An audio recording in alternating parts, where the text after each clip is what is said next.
دونوں فریقوں یعنی کافر و مومن کی مثال ایسی ہے جیسے ایک اندھا بہرا ہو اور ایک دیکھتا سنتا. بھلا دونوں کا حال یکساں ہو سکتا ہے؟ پھر تم سوچتے کیوں نہیں؟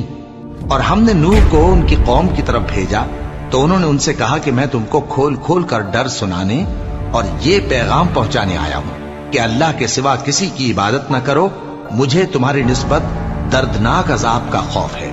تو ان کی قوم کے سردار جو کافر تھے کہنے لگے کہ ہم تم کو اپنے ہی جیسا ایک آدمی دیکھتے ہیں اور یہ بھی دیکھتے ہیں کہ تمہارے پیرو وہی لوگ ہوئے ہیں جو ہم میں ادنا درجے کے ہیں اور وہ بھی سطحی رائے سے، اور ہم تم میں اپنے اوپر کسی طرح کی فضیلت نہیں دیکھتے بلکہ تمہیں جھوٹا خیال کرتے ہیں.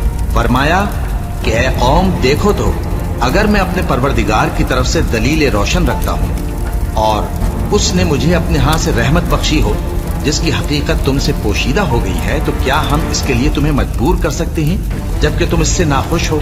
اور اے قوم میں اس نصیحت کے بدلے تم سے مال و زر کا مطالبہ تو نہیں کرتا، میرا صلہ تو اللہ کے ذمے ہے، اور جو لوگ ایمان لائے ہیں میں ان کو نکالنے والا بھی نہیں ہوں، وہ تو اپنے پروردگار سے ملنے والے ہیں، لیکن میں دیکھتا ہوں کہ تم لوگ نادانی کر رہے ہو. اے میری قوم اگر میں ان کو نکال دوں تو اللہ کی گرفت سے بچانے کے لیے کون میری مدد کر سکتا ہے؟ بھلا تم غور کیوں نہیں کرتے؟ اور میں نہ تم سے یہ کہتا ہوں کہ میرے پاس اللہ کے خزانے ہیں، اور نہ یہ کہ میں غیب جانتا ہوں، اور نہ یہ کہتا ہوں کہ میں فرشتہ ہوں، اور نہ ان لوگوں کی نسبت جن کو تم حقارت کی نظر سے دیکھتے ہو یہ کہتا ہوں کہ اللہ ان کو بھلائی یعنی اعمال کی جزا نہیں دے گا. جو ان کے دلوں میں ہے اسے اللہ خوب جانتا ہے.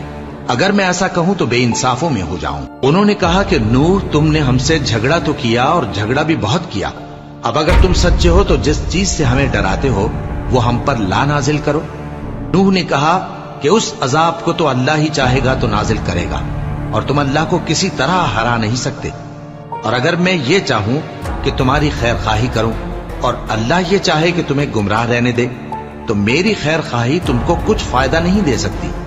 وہی تمہارا پروردگار ہے اور تمہیں اسی کی طرف لوٹ کر جانا ہے. کیا یہ لوگ کہتے ہیں کہ اس پیغمبر نے قرآن اپنے دل سے بنا لیا ہے؟ کہہ دو کہ اگر میں نے دل سے بنا لیا ہے تو میرے گناہ کا وبال مجھ پر، اور جو گناہ تم کرتے ہو اس سے میں بری الذمہ ہوں.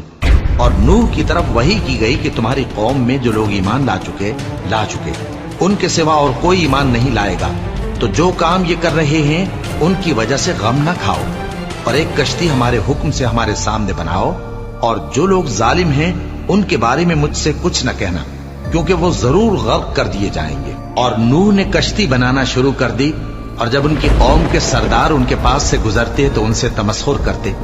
وہ کہتے کہ اگر تم ہم سے تمسخر کرتے ہو تو جس طرح تم ہم سے تمسخر کرتے ہو اسی طرح ایک وقت ہم بھی تم سے تمسخر کریں گے، اور تم کو جلد معلوم ہو جائے گا کہ کس پر عذاب آتا ہے جو اسے رسوا کرے گا، اور کس پر ہمیشہ کا عذاب نازل ہوتا ہے. یہاں تک کہ جب ہمارا حکم آ پہنچا اور تنور جوش مارنے لگا تو ہم نے نوح کو حکم دیا کہ ہر قسم کے پالتو جانوروں میں سے جوڑا جوڑا یعنی ایک ایک نر اور ایک ایک مادہ لے لو، اور جس شخص کی نسبت حکم ہو چکا ہے کہ ہلاک ہو جائے گا اس کو چھوڑ کر اپنے گھر والوں کو اور جو ایمان لایا ہو اس کو کشتی میں سوار کر لو.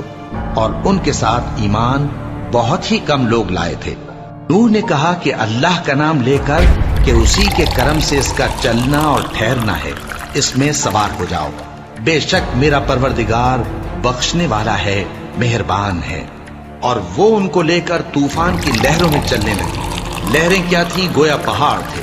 اس وقت نوح نے اپنے بیٹے کو جو کشتی سے الگ تھا پکارا کہ بیٹا ہمارے ساتھ سوار ہو جا اور کافروں میں شامل نہ ہو. اس نے کہا کہ میں ابھی پہاڑ سے جا لگوں گا، وہ مجھے پانی سے بچا لے گا.